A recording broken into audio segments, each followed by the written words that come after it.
Hello, everyone, and thank you for joining me for another episode of the Pieces of Impact podcast. My name is Steve Seeger, and I'm the host here. And if you're new, we like to document conversations with impactful people in business, fitness, fishing, sports, among other things. And I got a great guest today, and Mr. Spencer Wonder. Spencer, thank you for taking the time to join me. Of course, man. Happy to be here. Yeah, well, one of the ways that I like to kick off my episodes is to allow the guests to walk through their background, just so my audience has a basic understanding of who we're talking to today and can get to know you a little bit. So, would you mind just sharing a little bit about yourself? Yeah, of course. I grew up for well, spent most of my young adult life in California, and so I was surrounded by sport fishing. My father, now deceased, was a big time like commercial offshore type sport fisherman, and so I grew up around that. And my whole life, I kind of couldn't torn between science and fishing as an industry I wanted to be in, and so I tried to blur those two together. Right? I tried to do the marine science thing, and I wound up going to school for many, many, many years. I taught a marine science course at a community college for 7 years of my life. It's a lot of fun. Learned a lot about aquaculture, a lot about fish, a lot about stuff like that. Surrounded myself with a lot of cool people, but unfortunately, that industry is not very profitable. And living in Southern California, you can't really get by with a community college instructor salary, right? So I went back to school, got my master's in science education, and figured I'd do something with that. And I started some really cool research projects about like what makes a good teacher and things like that. And when I got my final, like, finished my degree and submitted my like independent research, I got my final like offer as a faculty member. It was my dream job, right? It was no teaching, it was just research. Cal State University, Long Beach. It was $48,000, and that year, Terra Firma Tackle had made 3 times that, and so it was pretty much a no brainer that the side hustle had become the real hustle, right? And so we just stopped. But yeah, I started Terra Firma Tackle, and I had a bunch of time off, just going to school, not doing anything else for work, and so I had a bunch of time off and free time. So I was fishing a lot more than I had for years before, and I wasn't fishing offshore because that had kind of like burn myself out on it. I grew up around it. I hate boats. Now, I love being on boats. I love the idea of boats, but I hate everything that a boat requires to function, right? Like it becomes the primary in offshore angling, the boat becomes the primary character, and I can't handle that. I just want to go fishing. And so I like fishing from land. And so I was doing a lot of land-based fishing then and pier fishing and things like that. And people were seeing what I was doing was different than what they were doing, and they wanted it for themselves. And so that was kind of sparked the business. Actually, at the time, there was this other gentleman around from the UK, and he really in the beginning injected a lot of like ideas and UK style gear implementation into the business. Ultimately, he wound up leaving for other things, but that kind of really did help jumpstart us and push us along this sort of like alternative to typical American tackle structure thing, and put us a step ahead of everybody at the time. And yeah, so we just started doing that, and kind of my hand got forced. I mean, all the time I wonder if I should be doing something more fulfilling for the world and less fulfilling for me, but at the same time, like, screw it, man. This is what I want to do. Yeah. Well, I think that Yeah. if you're leaning into what you're most passionate about, you're making probably an incredible impact on the world. I think your brand's really neat. I think the products that you guys produce are really good too. I have one of your custom rods, Mm-hmm. lots of Mm-hmm. other stuff from your site. Yeah. Um, so that's neat. Yeah. So is it just you that is owning and operating the business at this point, or are there any Yeah. For the employees? last 5 years, it's just been me. I've had a couple of employees come and go, and we currently have 2 employees, both veterans, both local to Pensacola area. So that's really nice. There is always plans to expand, but there's always curveballs and there's always other things, and so and it's really hard to pay people a really good living wage and keep them around for a long time in an industry where the profit margins are smaller and smaller every year. So it is one of those type of things. But yeah, I do most of it myself, and it's a really hard work life balance. So much so that it's just work balance at this point. There is no life. I do nothing else. This is what I do. This is everything. I think if you talk to other people in this field, this industry, you'll find that it's not a job. It's not a business. It's a lifestyle. It's literally every single. You wake up fishing. You go to sleep fishing. You make fishing stuff. There's no time for anything else. So it's at least for me. There's just I don't have. This is all I do. I've got a very understanding wife that handles the fact that I'm gone for probably more days than I'm home, and that when I am home, I'm locked in the office room, the workspace, doing the stuff. And so it's yeah, but it is a really interesting thing being the accountant, the lawyer, the shipping department, the manufacturing department, the Yeah. Well, it's a everything. good thing you're passionate about it then, because if you weren't, I don't think that'd be a lot of fun. There's days where it's definitely not fun. But I mean, yeah, it has its moments for sure. It definitely has its. Yeah. So when you're traveling, what does that look like? Because my understanding is that you're primarily selling tackle and gear. What do those traveling trips entail for your business? Basically, so in the last year and a half, it's been very nice. I do have the ability to get rods and other large ticket items out while I'm gone. But for the most part, to tackle manufacturing, I am far too OCD to hand over that responsibility to anybody else. In as competitive an arena as I'm in, a single slip crimp, a single badly manufactured anything, and my reputation kind of tanks pretty bad. So I can get let out without being home. I can get rods out without being home. But when it comes to the terminal stuff, I have to do it. Right. At some point, I won't have to. Some point, I'll have somebody that I trust enough to do it. But it's so while I'm gone, I run a pretty deep discount sale to let people know that yeah, we're gone. We appreciate that you're still ordering. It keeps us in business. And when we get back, it'll all get out as fast as possible. And then I try to limit my travel as much as I can, which I'm very bad at doing. I basically try not to leave in the summertime. It's basically what it comes down to. In the winter, I can go away for a week or two, and it's not like the end of the world. If I leave for 4 or 5 days in the summer, I will never catch up. It's Yeah. insane. Are you And away fishing? Is that what you're doing when you're out? yeah, yeah, when I'm out of town, I'm away fishing. I'm leading expeditions with other people in the industry doing other weird things. I think I mean, I lost count last year. It was insane, but I think we did 9 countries and 4 continents last year. Yeah. And did some really, really crazy things. We spent 28 days illegally in Myanmar, having crossed from Thailand, getting shot at, trying to catch a species of gooch that most people don't catch. That was pretty insane. We got them, but it was definitely not worth it. Well, tell me more. You can't just drop that on me. I want to hear about it. What happened? Yeah, so a long time ago now, it seems like a lifetime ago, I met this other insane elite angler from Thailand on a friend of mine was in a different country and he was there at the same time, and somehow they got to talking, and my friend was like, "You need to meet this guy. This guy. His name is Thumb." And I was like, "Okay, great. When they have rich Asian businessman, that'll be great. It'll be a great friend." And turns out he's one of the hardcorest anglers I've ever met, and he all the time has these ideas on that side of the world. I have ideas on this side of the world. He has ideas on that side of the world, and we kind of meet in the middle. And we've been planning this expedition to the Salween River in Myanmar for 2 or 3 years, and then last year he finally was just like, "Let's do it. I'm gonna have to start working again harder in next year. Let's just do it." And I was like, "Okay, fuck it, let's do it." And so we put it all together. We got out there. We drove. We had like a caravan of like 5 support vehicles plus us, and we drove from Thailand into Myanmar or into the very edge. We crossed at a Buddhist temple and started fishing on the other side of the river, and we stayed over there for so long that I got like rashes all over my body. My clothes were covered in like disgusting Southeast Asian water goo. I was like the most homeless I've ever looked in my life, which is hard because I look homeless every day.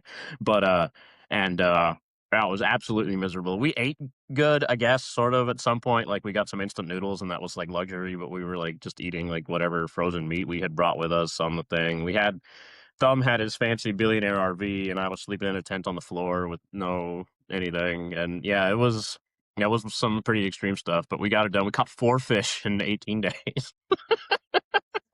And none of them were as big as we wanted, and none of them were how we wanted, but we got it done. And yeah, we definitely will not be going back.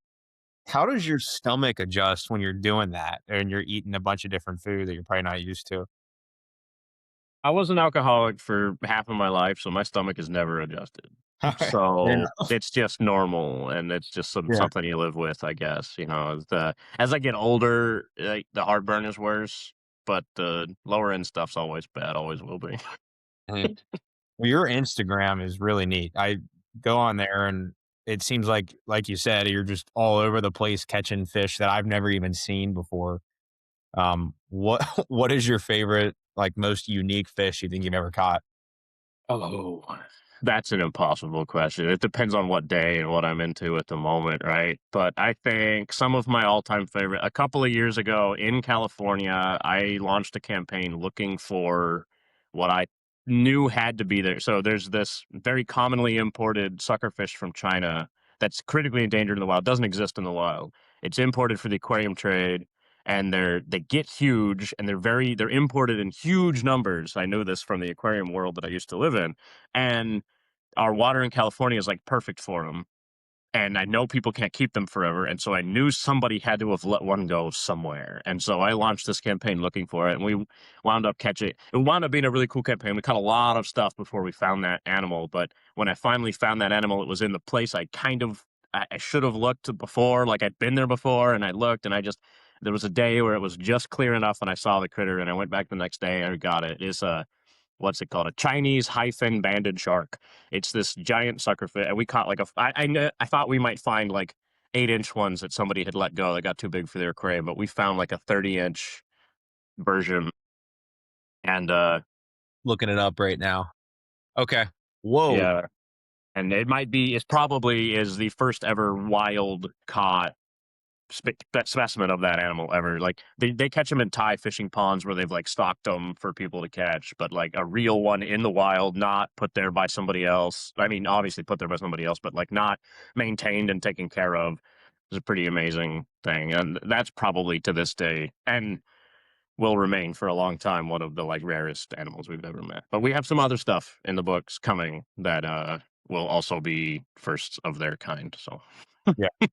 Do you have like a list that you're trying to hit or anything? I know some people do that. Is that some my yeah, as so earlier this year, I got in a really bad car accident, and it dramatically shortened the amount of time I'm going to be able to continue to do the physical part of the sport, the land-based shark fishing part of the sport. The jungle stuff will probably always be able to do, but the kayaking and hiking and living on the beach for 10 days stuff is getting very, very difficult. It's not comfortable to lay down. It's not comfortable to kayak. I'm reaching my physical limit. I'm also not young anymore. I'm 35 this year, and so that the average career of a land-based shark fisher is significantly shorter than that, even. So I've been lucky, but yeah. So the end has been accelerated. So I want 100 land-based shark and ray species, and there's like 15 left that have to be on that list. Even if I get to 100, I'm not done. But yeah, there's some on there that are gonna be very difficult. But I'm hoping I can like put the nose to the grindstone and whack that shit out pretty close to soon now. So I have to do it. yeah.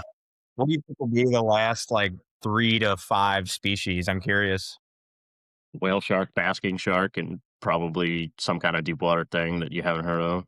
Well, you can actually go out and catch whale sharks, like, you're allowed to do. Absolutely, whale shark, you absolutely can. It's going to be a matter of bribing the right government for access, uh, and playing the sneaky game for access as much as you can. Basking shark is going to be more challenging because I think I can get a whale shark to eat a bait. I don't think I can get a basking shark to eat a bait.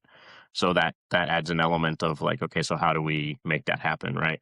And then the deep water stuff is just. It turns out that there are places on this planet where you can fish from the beach and be fishing in 10,000 feet of water. They're just not places you want to go. So that's that. Yeah, that's cool. On your, on your business, I'm gonna go back a little bit there. Yeah. Um, what product to you is your favorite one that maybe either is most profitable or just the most fun to put together and send out? I really like when people like they buy the float rigs or when they buy so I offer a lot of very obscure, strange things that I've found needs for in my fishing that most people would never need. And when somebody buys one of those that I've just put up on the site as like because I have them in stock because I fish with them all the time, that makes me proud. It's like, oh, somebody else sees the utility in this thing that nobody else could ever need. That's awesome. So we offer like a resin float that weighs like 1.5 ounces but still floats. It's something that no most people would never need, but like if I'm exotics fishing at distance for fish that eat floating things, that's a huge weapon for me. So that's the why it exists. I had it manufactured in China because I needed that in my life. And so every now and then I'll sell like two, and I'm like, yes, somebody else sees the utility in this thing that, yeah. So that's fun. And then the other thing that's really fun is all the versions of the float rigs for land-based shark fishing because we kind of pioneered that offering baits. Shark fishing has always just been kind of catfishing. You put a weight in a sinker on the bait in a sinker on the bottom, and the shark comes and finds it. And we offer many now at this point, probably 10 or 11 versions of a rig that'll offer that bait to be off the bottom for pelagic fish or other interesting thing, game fish, things like that. And that's the most fun for me is those thought experiments that have turned into effective fishing tools. And so that's my favorite. Mhm. Well, if it's primarily just you, and it sounds like you are very busy, um, what is the long-term goal of your business? I mean, are you trying to scale it to eventually replace yourself in it, or do you just think that it's gonna be a lifetime thing, like you love what you do, and you'll keep going? Think I'm gonna do it until I can't, and then I'm gonna sell it to somebody who probably can't do it nearly as well, and then it'll disappear. That's probably what'll happen. The one of the things that I've been thinking about as an exit strategy in the last couple of years is getting a brick and mortar store, getting a couple of like hourly employees in there that increases the like value of the business to an outside offer. I actually I had my first like sort of discussion about selling to somebody else, another larger corporation this year, and we wound up not being able to get to where we wanted to go. They ultimately decided not to enter the space. They decided it wasn't their primary like goal for business. Not that the my business wasn't going to work for them, that it's just something they decided not to do.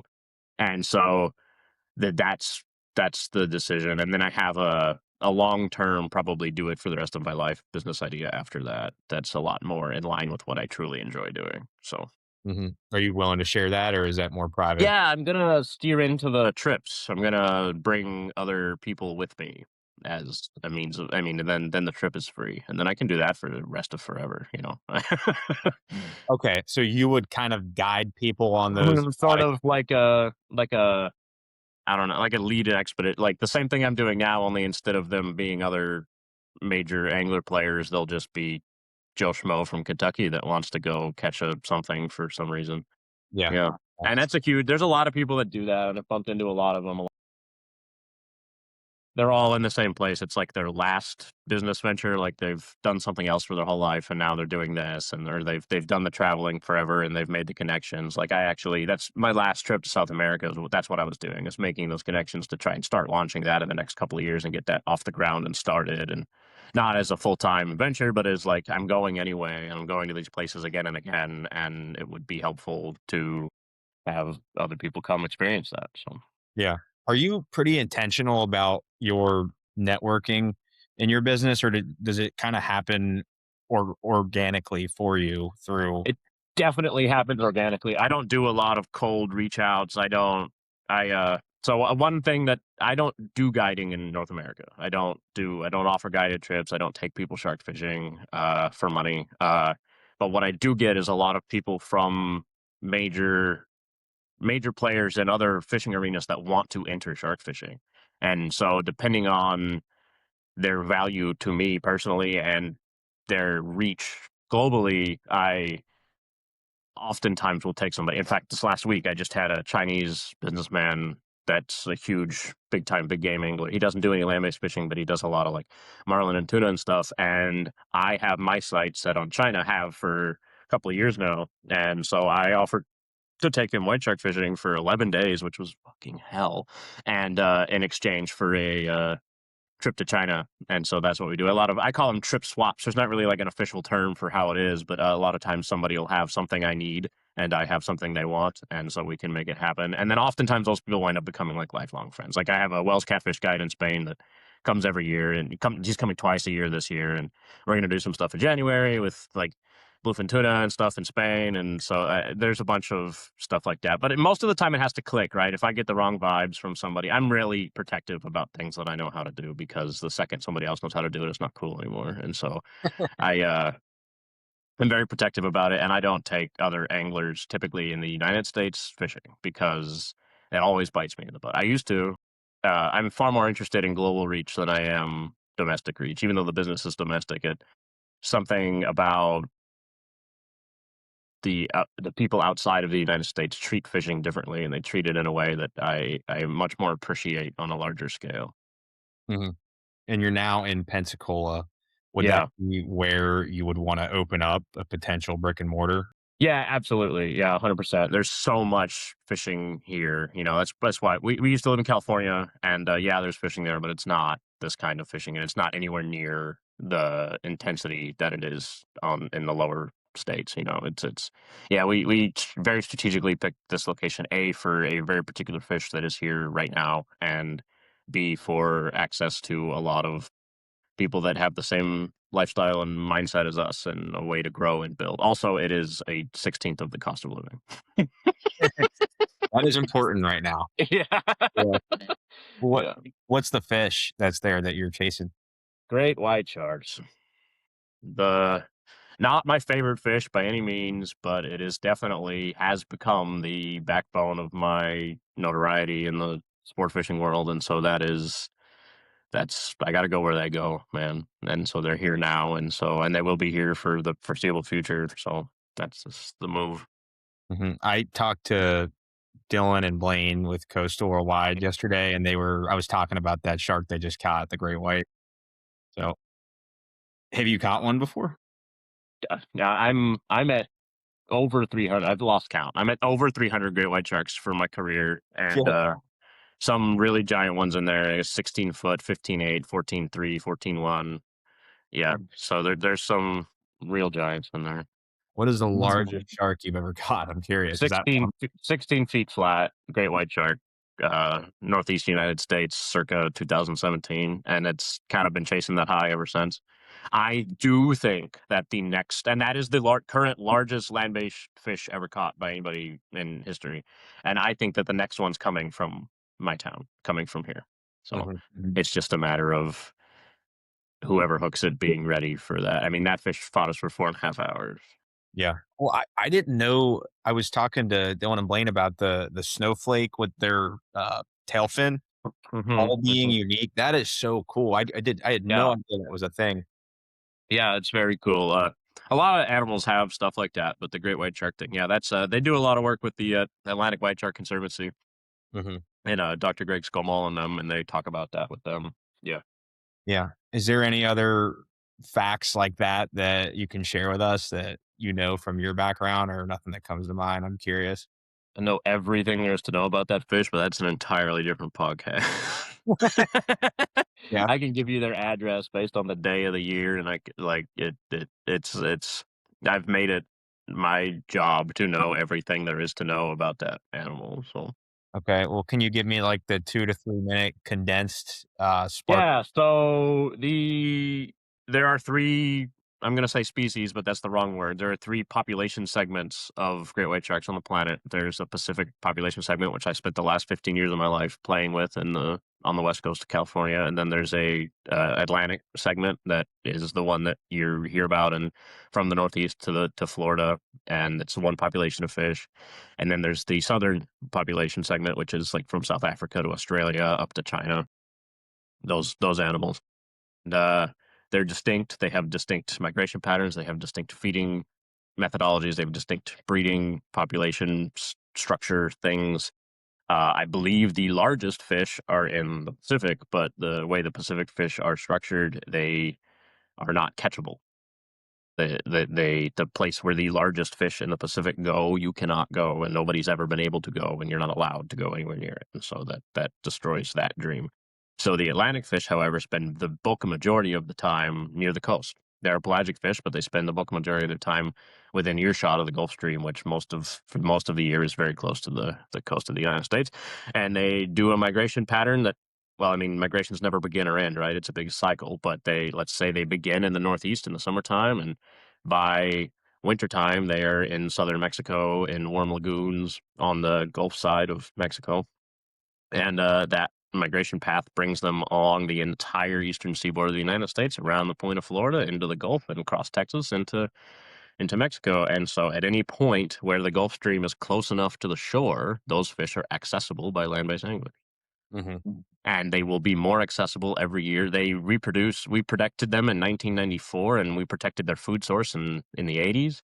And so they have rebounded at a rate that was unpredictable by anybody involved in the conservation efforts there. And I think we are going to see so many great white sharks in the next 5 or 6 years that it is not going to be cool anymore. It is literally, it has become, there have been 2 dozen fish caught in Florida this year alone. So it is changing the scope of what we thought possible. And then the other thing it changes is the public's perception of what we do, right? If that many great white sharks are caught on a regular basis, they start getting caught in South Florida during spring break in broad daylight, we may see the end of our sport as a result of that. So it is something that has to be handled with extreme care and caution going forward, but it is also something that cannot be ignored. The fish are here, they're going to get caught. Whether I go fishing or not, they're going to get caught.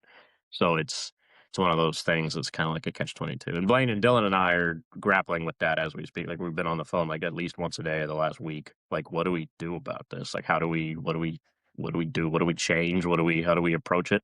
I've started writing things about how cool it is that they're here and how cool it is that you can catch one now, but you gotta tone down your rhetoric and be very careful, and it changes things. Hmm. And I mean, you have quite the platform and following. That's a good segue into my next question, which is like, what kind of responsibility, I guess, do you feel in showing extreme sports fishing to a big audience? And how do you feel about that moving forward if we are at risk of losing the opportunity to actually do this?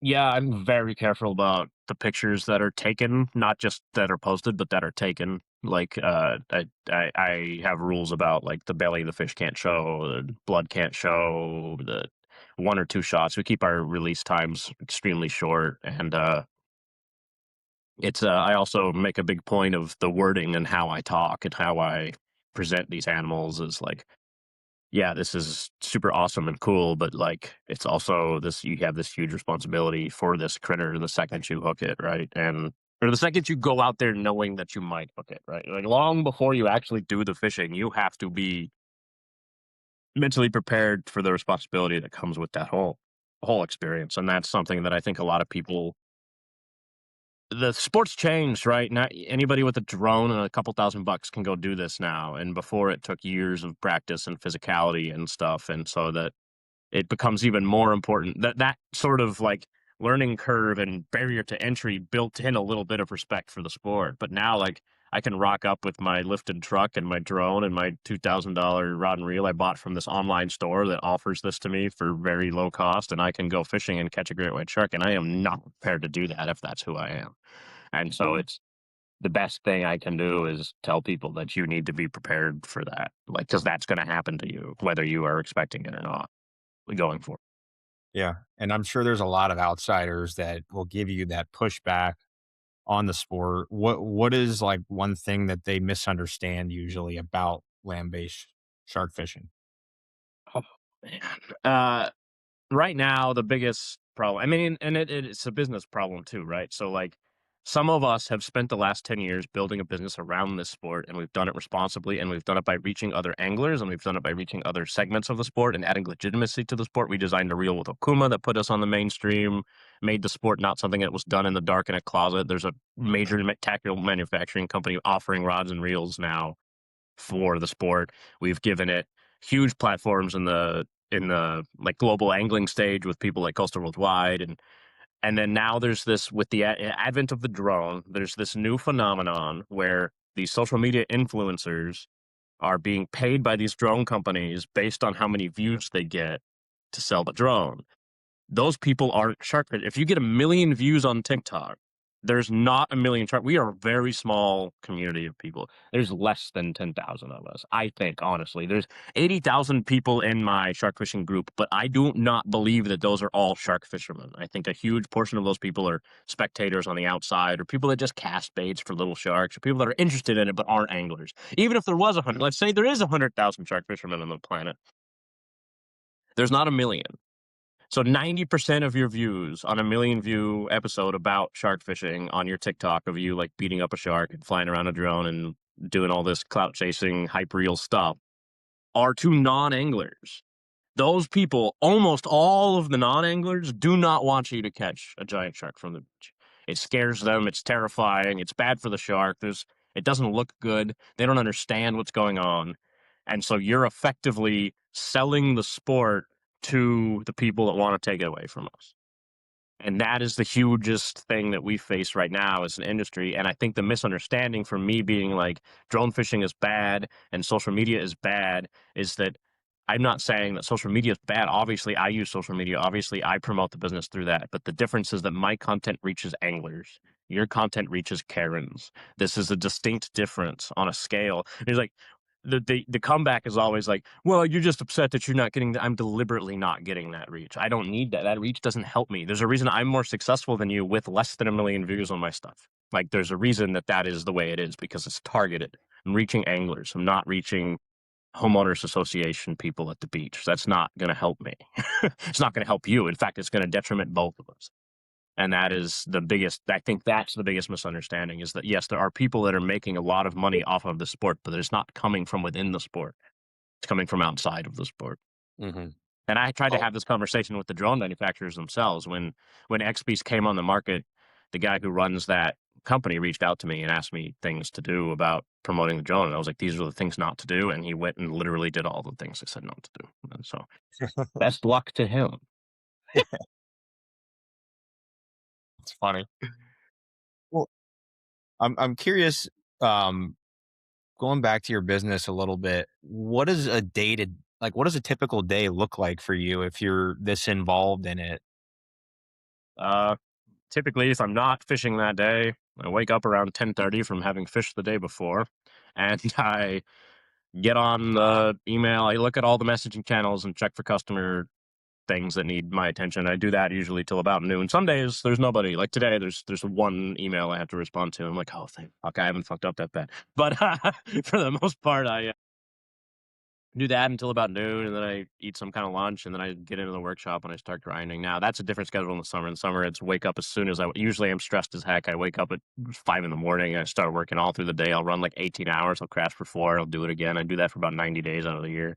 But in the wintertime, it's a little more laid back. I try and get caught up, and then I do a lot of like I write the social media posts for several other businesses, not just my own. And so I have to make sure that those are all caught up about a month in advance. And so I don't have to touch that for a while. Then I'm always checking sourcing for stuff that's in stock, checking on the custom rod list, checking on the rod builder, like, hey, how far along have we come? How far behind are we? I mean, we're really far behind right now because tariffs and stuff like that. And it's just been a nightmare on the importing the stuff. But yeah, so it's just like it's a thing. And then every now and then I'll just have a day where I'm like, you know what, I'm not fishing today and I'm not doing this. But usually I don't do anything else with my life. So that means I do nothing, which is kind of nice. That's like a huge thing. I think anybody that goes really, really hard should probably have some days where they don't do like alternative programming. They don't like go try and do something that's like fun for them. Just do nothing, man. Just literally rot on your phone, do the doom scrolling, feed your brain the junk, and just do nothing. And that is a huge part of my mental health. Even in the middle of the season, sometimes like I'll just take like a Thursday. It's like, you know what, I could work today, but I don't have that much. I'm gonna lay on the couch and watch reruns of The Office and doom scroll at the same time and drink soda and be a bad person for a day. And I think that really does help reset the situation. Because otherwise, you'll go postal, man. It's the same thing every day. Same stuff, making the same stuff every day, sending the same stuff every day. You know, it's very difficult.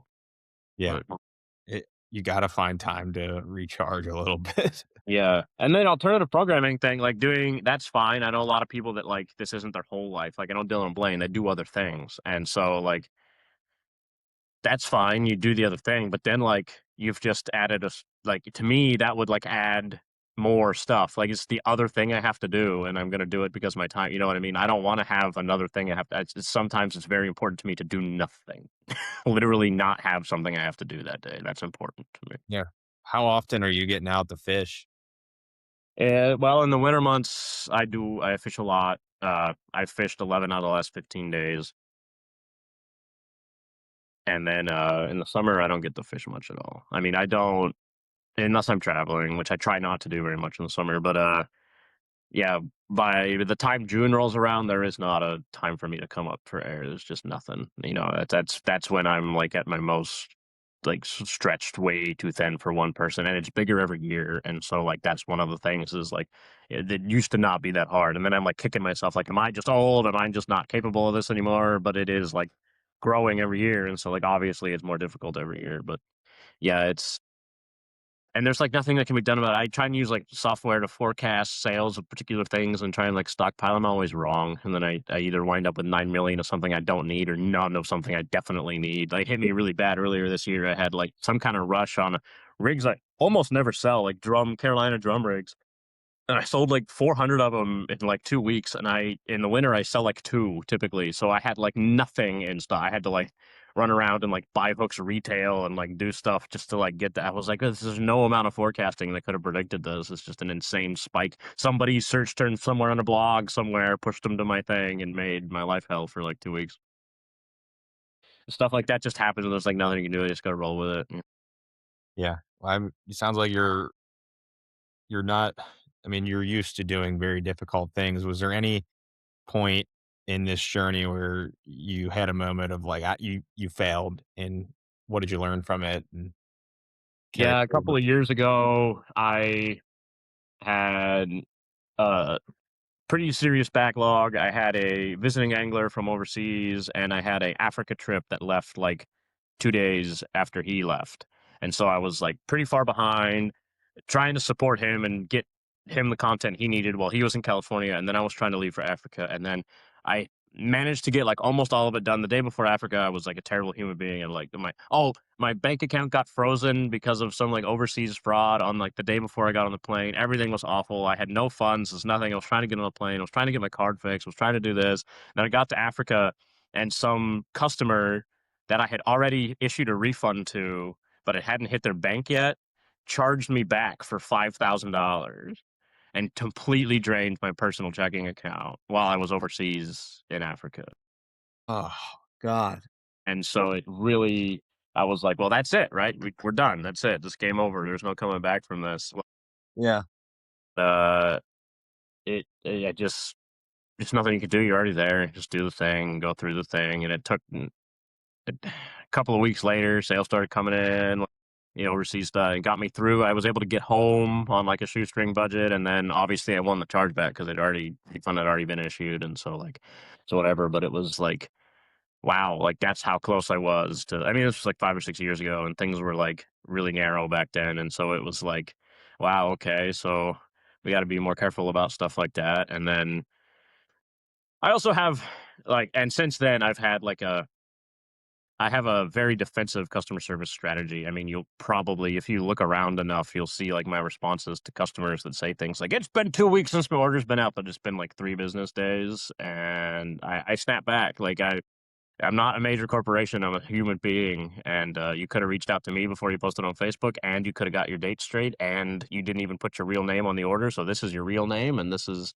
why this is happening to you. And oh, yeah, and there's no email attached to the order, so I couldn't even email you a tracking number. It's actually shipped 4 days ago, and it just hasn't gotten to your house yet. Like, I take a well, obviously, when it's our fault, we take full responsibility and we fix things, but more often than not, it's you're shark fishermen aren't the best segment of society, unfortunately, for the most part, and so you get a lot of, people that think they can like Karen their way into a solution that isn't fair, and I just don't take it, man. I've been doing this too long, and I've been seen too many things to allow myself to be browbeat by some customer that has a stick up their butt. It's just not the way it works.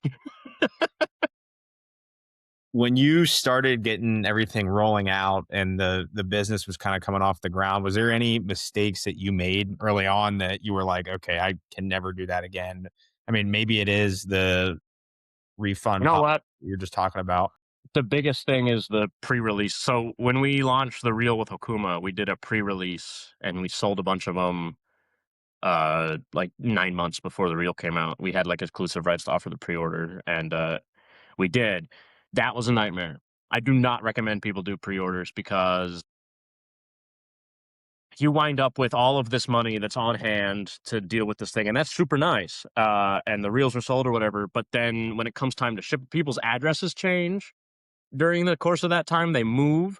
They don't tell you. They forget. The reel goes to the wrong place. There's so many that when you deal with that many I mean, it was like 180 fucking reels. The packing nightmare of like getting the right label on and they're the same item. It's not a different order. You can't be like, oh, which one is this for?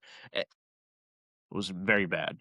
Very, very bad. And then people got forgotten, and it's like, oh wow, I'm sorry. Like people got forgotten, and then we sold ones that weren't in the pre-order that were like post orders and didn't have the reels to send the pre-order guys, and it was a limited run reel. So we wound up with like no more reels. We had to buy reels from another manufacturer, from another business to sell back to our customers for the pre-order.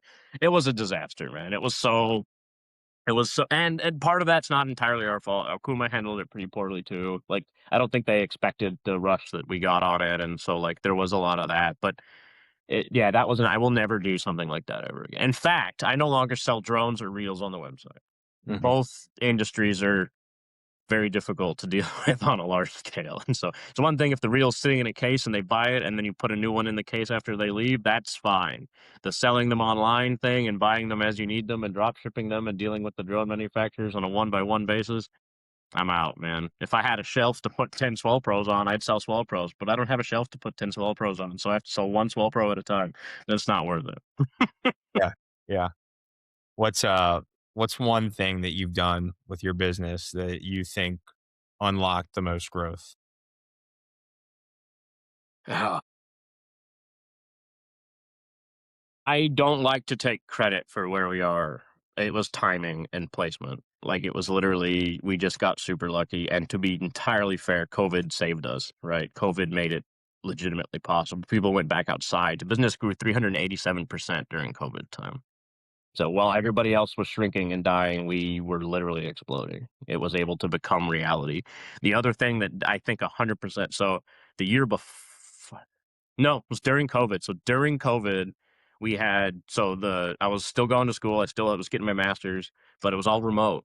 So we had the opportunity to do whatever the hell we wanted for a year. And so I literally just the business was so small at the time, it didn't matter if I left. I just left. Me and my at the time like assistant, we left for 28 days and we drove around the country and we fished all the major inland game fish in North America in 28 days, living out of a van that we got for like $100 for 30 days because nobody was renting cars. And that really, I think, put us on the map and put us in a position where I could see that being a lifestyle choice and made it in a way that, and people seem to really respond well to that style of like extreme, let's just go do the thing. And like, we also met people all over the country in those networks. We still maintain those networks. And so it was like, that was a eye-opening thing, but all of that, COVID, and I think if there hadn't been COVID, I'm not saying we wouldn't be where we are today, but I think it would have been a different road. It was like instant success overnight. COVID hit and the sport just exploded. And then the other magic timing thing is the advent of drones. I talk a lot of smack on drones, but honestly, more people are participating in the sport every day because of the drones. And whether I don't sell them the drones, but they still need rigs, they still need rods, they still need reels, they still need information. And that's put me in a magic position. So it's like, I don't know. A lot of people in the time that I've been in my space, 3 or 4 people have gone out of business, and I don't know if that's like personal choice or if they're just not, or if we've just absorbed market share or what the deal is. But like, I don't know. Last year we saw like a tiny bit of shrink, but it's hard to even judge because we stopped selling reels and drones. So like, yeah, we saw like a 25% downturn, but I guarantee you if I went back and ran all those numbers, those are drones and reel sales. So like, You said yeah. you have 80,000 people on your Facebook group. Did that help too? Yeah, no, there was definitely a blip in that. And honestly, the Facebook group thing is so funny, right? So a long time ago, I used to work with another company named Spartan Tackle, and we had a falling out. We don't work together anymore, but they had a Facebook group and they called it land base shark fishing. It always bothered me that it was misspelled. And so when I purchased my largest competitor, Shark Fishing Worldwide, it came with another Facebook group. At the time was just called Shark Fishing Worldwide. It was the public version of another group that's a private group called Shark Fishing Worldwide, where like we talk a bunch of smack to each other and stuff. But there was a public group and nothing was really done with it. And so I, as a joke to make this other guy mad, I changed the name to Land Based Shark Fishing spelled correctly. Overnight, tremendous success, right? Like overnight, all the traffic in the whole internet's coming to that group. And so it just exploded. And yeah, I think that did ultimately wind up enabling. I mean, we have a captive audience of 80,000 people that we have the sole advertising rights to, and our admin and how we convince other people to take on the arduous task of managing a group that large is by giving them sole advertising rights in their industry as well, right? So we have a couple of charter operators that can advertise in there, other charter operators can't. We have a drone guy that can advertise in there, other drone guys can't, and so like that's how we've decided to structure it. We got a lot of blowback from that is like being censorship, but like you can't advertise Burger King inside of McDonald's either, my guy. So like it's completely allowed and fair and but yeah, it started as like a meme to get back at somebody, and it wound up being this like massive success. So like sometimes best advice: be petty. Did you come up with the name Terra Firma? Was there a process there, or did you just land on it and you're like, "Yep, that's it"? It was pretty instant. Pretty well versed in Latin. I'm a little bit of a polyglot. I do a bunch of language stuff, and so Terra Firma Tackle's dry land tackle. It just made sense for a land based tackle company for me, Yeah. What? and it was a cool acronym. Yeah, that's true. So you're interested in Latin and Languages in general. I speak Spanish, English, German. I can read Latin. Yeah, it's just been part of my like academic career all along. I like to read papers in other languages. I don't like to isolate my information to where English is spoken. This is like a really good way to live in a narrow worldview. And so I've always like I'm an international citizen. You know, I spend more time out of the United States than I do in the United States, just calculatedly. And so like it helps to and even like I don't speak any Thai, but I'm like I start to like learn about the tonal languages parts of it. It's just fun to me. It's like a brain exercise. And so like yeah, and my wife speaks Swedish and her mom speaks Persian, so I'm around languages all the time. And so it's just something I do. And it has helped tremendously. I mean, South America is a closed door if you don't speak Spanish. Good luck. I mean, it's hugely important to have other I think that's one of the things that most American citizens don't understand is that the world is so much larger than our little rock. And you're really isolating yourself if the only information you have access to is in English. Mhm. What There's was the other easiest? perspectives in the world. Like, What was the easiest to learn of those? well, none of it's easy. I don't have a language oriented brain. I just am into the languages. Once you understand, so my best advice to anybody that wants to learn other languages is learn Latin stuff first. Learn about the origins of most languages on the planet first. Learn about the root words and what the consonants actually mean and how the language is structured first. And then it all starts to fall into place. A lot of times I'll find myself working my way through Spanish that I don't fully understand by using Latin root words to actually understand it. And it doesn't work all the time because there's words in Spanish that aren't based on Latin, just like there's words in English that aren't based on Germanic or Saxon terms either. But yeah, it's hugely it's multiple languages makes it easier to learn other languages. Understanding more than one language makes it easier to learn a third language. So you just got to start somewhere, right? I took a lot of Spanish in high school. It was mandated in California, but I wound up taking 10 years of Spanish. I can read Spanish literature. I'm fully fluent in Spanish. It, it's hard colloquially it can be challenging. Argentinian Spanish and I don't really get along. Pronunciation of the letters and stuff is wrong. But the other thing that people get wrong about languages is trying to translate what that word means into English. It doesn't have to have an English meaning. It means what it means in Spanish. You don't have to turn it into English in your brain. That's going to slow you down. That's hugely important, and it's just a thought, a way of thinking about the word. Like Hola doesn't mean hello in Spanish. It's how Spanish people say hello. You see what it was? It's not a different. It's not hi. It's hola. It's its own word, and every word is that way. So So you've been to South America a bunch. Have you been near the Amazon? tons. Yeah. The last 2 years I've done Colombia, Guyana, Argentina, Brazil, all most of it. The only thing I haven't really done is Peru, and that's the southern Amazon. It's not even the Amazon; it's its own thing. But neither is Argentina. But yeah, it's great fun. It's a whole different experience. Do you have to find someone to guide you through it to stay safe? I mean, like how like I've seen So some. you definitely can't just go. That's not something you can do. You need a group of people, and you need a lodge or a guide that has done this before, right? So I've been fortunate enough that in my other life I met my friend Steve Yatomi, who manages an operation in Guyana, and so we get to go to Guyana a lot.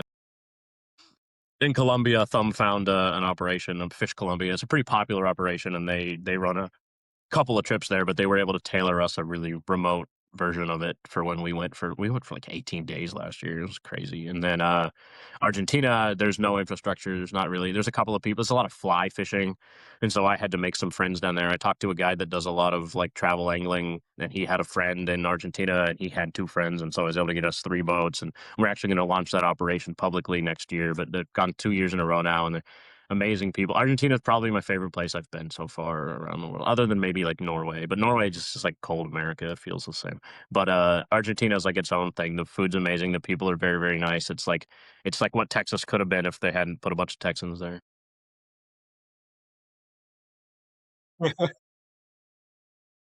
If, have you looked into any of the, lost civilization stuff down there? I think that stuff's pretty neat in, like, the end. Haven't, but I have a friend I travel with a lot, Nick Brockelman. He's way into that sort of stuff. He's done a bunch of cool stuff in Peru where they like hike a bunch of ruins and do ayahuasca and do that stuff. And yeah, he's big into that. He's my herpetology expert. If I ever do something like herping in South America, he knows exactly. I'll be like, "What's this?" And he's like, "That's that. Don't touch it." And like, cool, don't. We do a bunch of when he comes with me. We do a bunch of like jungle walks at night. He picks up all the bugs and spiders and stuff. He's like, "You want to hold it?" And I don't know. Yeah. parasitic penis catfish, I'll hold that. Tarantula, that's up to you, man. Have you had any, like, crazy animal encounters while you're out there Well, camping or yeah, this last trip to Guyana, we actually saw a jaguar floating down the river, and it was on the island that we're sleeping on. So it was like extra cool. But yeah, I got some really cool footage of us like slow. We killed the engine and just slowly drifted. We got really close. Like I could have thrown a rock at it. Like it was that close, and we got it. Like saw us. It finally saw us when we were like 50 yards away, and like popped its head up and like was like, "Wow, shit!" and then took off running. But yeah, that was really cool. Yeah, we see tons of animals. We do a bunch of like jungle walks. I do a lot of stuff with crocodilians. It's like a hobby of mine, like a thing. To me, it's like a shark that can walk on land, so it's like really fun to mess with. But yeah, so do a bunch of stuff like that, and then the jaguar. But and I've seen videos of those things grabbing, like, stuff out of the water and how strong they are. yeah, Even in water is mind-blowing to me. yeah, it's like a semi-aquatic cat. It's pretty cool. Like most cats don't do stuff like that, so it's pretty neat to see. Yeah, And crocodiles too, those bastards scare the crap out of me. I think they're way too they're smart for their own good. yeah, they're pretty smart. That's like part of what makes them interesting to me to like sneak up on is like they know what you're doing and they see you and they're aware. And they're also like super powerful, but briefly. And then the other thing that's cool about them is like sharks. Like if you put your body in the right position, you understand how their body works. They can't actually hurt you. So it's like kind of cool to like get to be around this giant terrible predator, but you just like have the key and you can just like stay safe around the thing. It's pretty cool to me. There's something about that. Like. What is it? What do you do? Well, like, they can only move side to side, they can't move forward or backward, like, they can't bite you forward or back he can run over you, but he can't bite you. So as long as you're not in the strike zone, it's like 45 degrees from the eye back and on either side, there's nothing he can do to you, man. I mean, he's fast, but you're faster, you got 2 legs, he's gotta move all 4. It's just get a little bit of respect and caution. If you're on the tail end, there's nothing he can do to you. And you can hold his mouth shut with 2 fingers, so as long as you can close the distance and get your hand on his mouth, he can't hurt you. And you said you were over in Africa too. Remind me, you might have said this already, but where have you been over there? So I've only done a bunch of the islands on the North Coast so far for shark fishing, but this year we're actually going to Uganda, Congo, South Africa, and maybe Mauritius, which is like an island on the southern end. But yeah, that'll be the land. I'm only gonna do Africa once, one mainland Africa one time. I'm not gonna if we miss, we miss. I'm not gonna keep doing it. It's not where the Goliath tigerfish thing I'm being roped into as part of a deal with somebody else, but like it's not on my like fish hierarchy. Chase a sardine with teeth. It doesn't really attract me that much. It's also like so popularized and known about that it's not rare to me. Like rare to me is like nobody's seen it before, or like a handful of people have seen it before, or it's not really known about in the Western world. It's just like the iconic African game fit. It's not that kind of stuff. Doesn't really. I'm not a bass fisherman. I don't need to go chase after the biggest bass. It's the same thing to me, and put it in the same place as largemouth bass. I don't know. I've probably just pissed off a lot of people that really, really enjoy that fish, but to me, it's just this. I'd like to use one for bait. I think that'd be a cool picture. Yeah. Oh man. Oh man. And when you're over there in Africa or just anywhere else, do you ever take time to go out and try something else, or are you just fishing the whole time? Most of the time, I spend the whole thing's fishing. I'm traveling for fishing. I'm not traveling and fishing. You know what I mean? And so, even when I'm in Thailand, there's like so much stuff people do there, and I'm always like, "Oh, why do people come here to do that stuff when you can go do this other thing that's really cool?" Yeah, I most of my schedule when I am traveling, I'm trying to max even if I'm there for like 30 days, I have like very little time that's downtime. It's either a travel day or a fishing day. And then like if it's a travel day, by the time I get to the hotel or whatever, the last thing I want to do is like get cleaned up and go to a restaurant, just order whatever local takeout thing from the hotel lobby. Like it's just one of those things.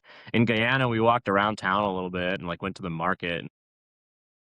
To me, that was an unnecessary risk we didn't have to take. Also, that could have been 6 hours that I spent catching some kind of little minnow in a puddle with poop in it. Yeah. Yeah. What's your I mean, if you were starting over, you hadn't been to any of these places, where's the first one that you would travel to or the first, I guess, fish you would target?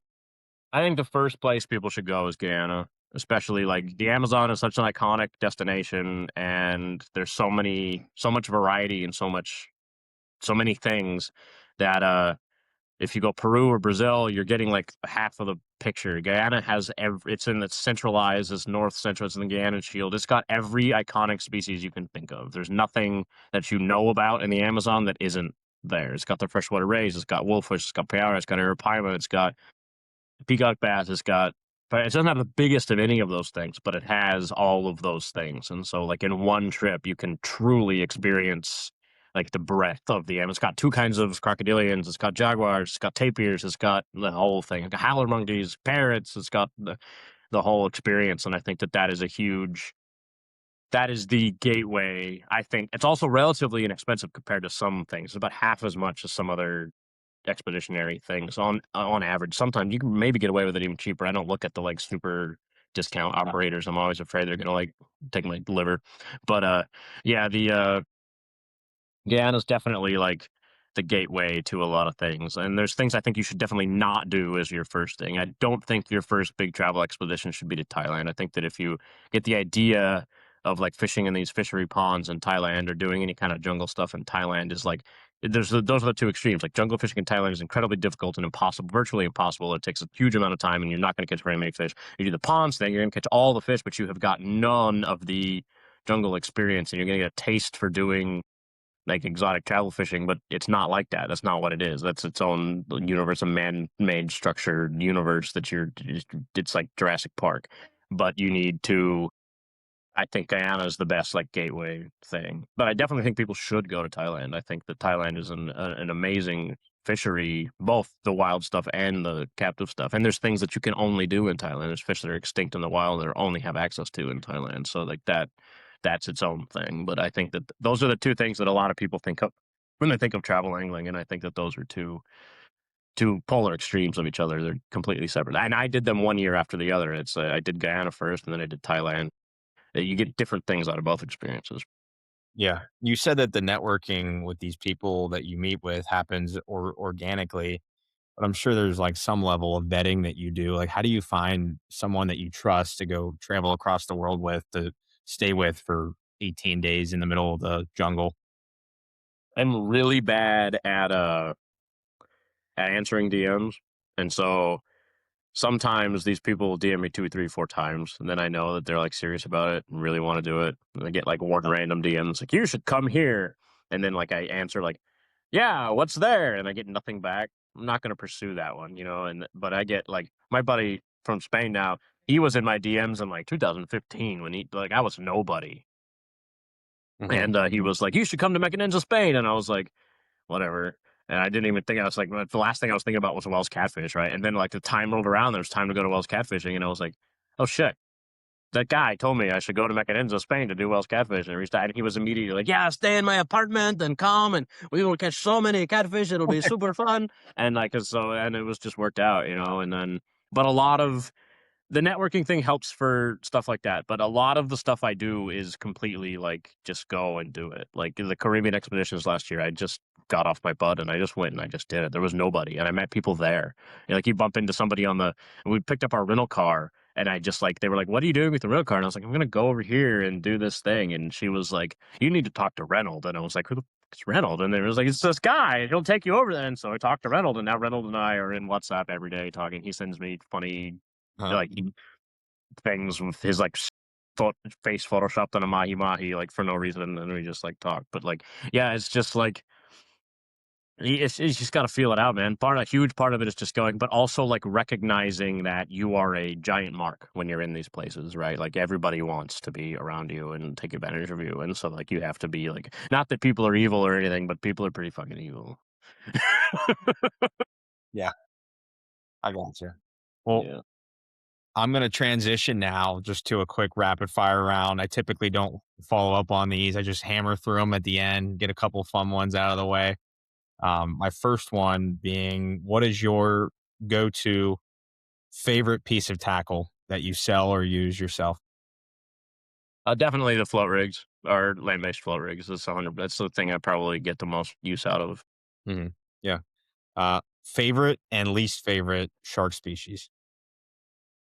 Least favorite's pretty easy. It's bull shark, 100% of the time. Seeing a bull shark really makes me sad. Favorite species is very hard. It's torn between like great white shark or something deep water like a prickly shark or something unheard of, But probably Mhm. great white and bull shark.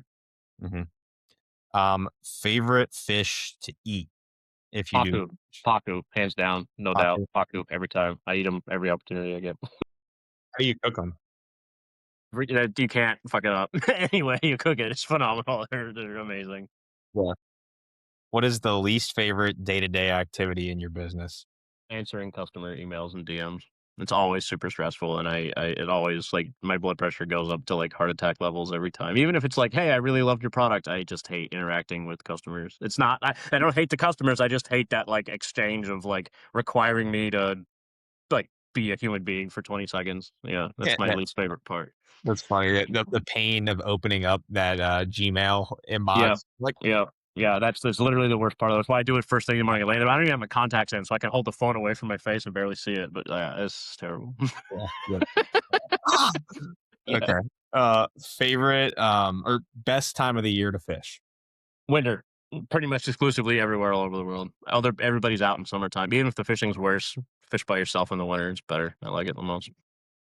What is the I think you might have already answered this, but let's do favorite and least favorite trip that you've ever taken for fishing. Oh boy.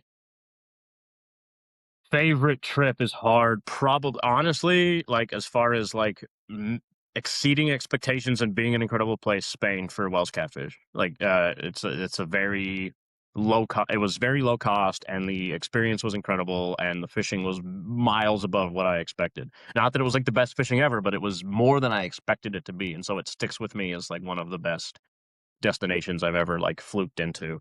And then least favorite, oh boy, there's like two. Maine, trying to fish Maine for porbeagle sharks. I've gone 5 times. I haven't got the fish, and the worst part is I have to go back. And then, uh, probably Thailand jungle Masir fishing with not the people I go with all the time because I don't want to talk shit on those guys. Those guys are incredible. But the first people I went Thailand jungle Masir fishing with was absolutely garbage, terrible, worst experience of my life. Thought I was going to die. Didn't have anything I needed. It was completely lied to and taken advantage of, and that is a hands down the worst. Mhm. Yeah. What's your favorite, I guess, social media platform to use? Instagram, I think. I like the idea that the media is first and the text is second. And I also like that it's not ADHD focused like TikTok or I mean Instagram Reels I hate really bad. I hate this whole like concept of like you have me for 30 seconds and press me. I think that leads to low effort content generation and it's feeding into this like I like print media, I do magazines, I write, as the things that I do, and like I get it, I'm old, but like these kids, they 30 seconds of content, and there's nothing in there. It's just mindless brain rot, and I hate it. And Facebook is just full of boomers and really hard to use. If there was a top 3 of content creators, authors, or I guess maybe like a podcast that you would listen to and call yourself a fan, I guess, who would those 3 people be? Well, Coastal Worldwide, hands down, for the video side of things. Podcasting, David Graham with Boundless Pursuit, and I know he isn't doing it anymore, but somebody should tell him he needs to do it again. But he interviewed like all of the like industry leading edge, bleeding edge anglers and sportsmen all over the planet, and he did a really good job of it, and it was very, very well done. Uh, but yeah, you should bring that back. And then those two for sure. And then there's a gentleman in Texas named Peyton whose his channel's wildlife, and he does very pedestrian fishing, and he would take offense to that. But I mean, like, he goes carp fishing in the city, and he does alligator gar like in downtown Houston, like very accessible, not pedestrian, accessible angling for really big, cool fish that I think a lot of people enjoy. And I genuinely enjoy his passion for the animals and less the sport fishing. He's a biologist first and angler second, and I think that is hugely. And we do a lot of stuff together, so I'm like biased in that way, but definitely those three for sure. I mean, I don't watch any fishing YouTube other than Coastal Worldwide and Peyton. Like literally, I watch like one guy who makes baits in Iowa, marling baits, but like I don't very little like fishing stuff. I can't do it. It stresses me out. I'm there to not think about work, and fishing is work, and so I just don't watch a lot of fishing YouTube. And heaven forbid, I see something I really want to do and it adds something to my calendar. It's just best that I don't see that stuff. Yeah, your schedule's already full enough. Yeah. If you This is a very similar question. If you could share a meal with anyone, living or dead, let's say 2 or 3 people, that way you don't have to think Okay. too hard, who would they be?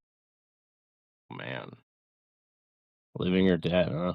Frank Mundus for those great white shark captures in the black and white era prior to the closure. I would really like to pick his brain and actually understand what happened. He wrote books and he wrote things, but I know when I write books and I write things that I don't put everything in there. I want to know what actually happened. I want to know all the details, and I want to know what he thinks about what we do now, because clearly we're positioned better than he was. He was at the end of the rise and fall of that species, and we're at the beginning of the rise. And so I'm very curious to see what he would think about our methods today and how we operate today. And then uh,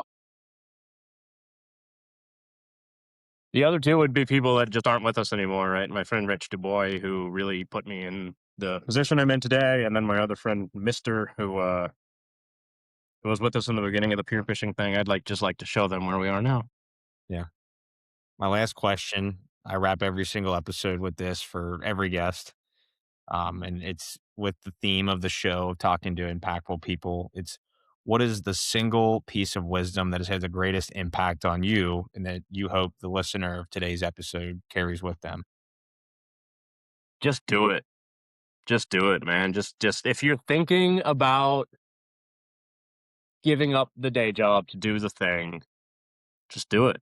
And if people around you are telling you not to, or your family's like, we need to eat or whatever, you have one life, man. You're not living for them. Do it. Just do it. Make it work. It'll make you do it harder. Somebody depends on you do it. I mean, I've been fortunate. It's just me, right? I just take care of myself, but and I see how it could be hard for other people. But I see people in this industry all the time that are just like on the peripheral, like they do the social media thing, but they don't really have their day job. They're going to do it on the weekends. You'd be having 5 more days, it's 5 times as much productivity. You can do it. Just do it. Stop it. Stop making somebody else rich. Just go do the thing. I'm not special. Just do it. Anybody can do it, man. Anybody can do it. Yeah. Spencer, this was great. I thank you for taking the time today. Where can my Well, audience find you? I'm all it's same name on everything. Terra Firma Tackle, Instagram, Facebook. Uh, on the website, there's articles on the website and stuff. You'll see me around. Well, I appreciate your time today. All right, man. Of Take course, care. dude. You too.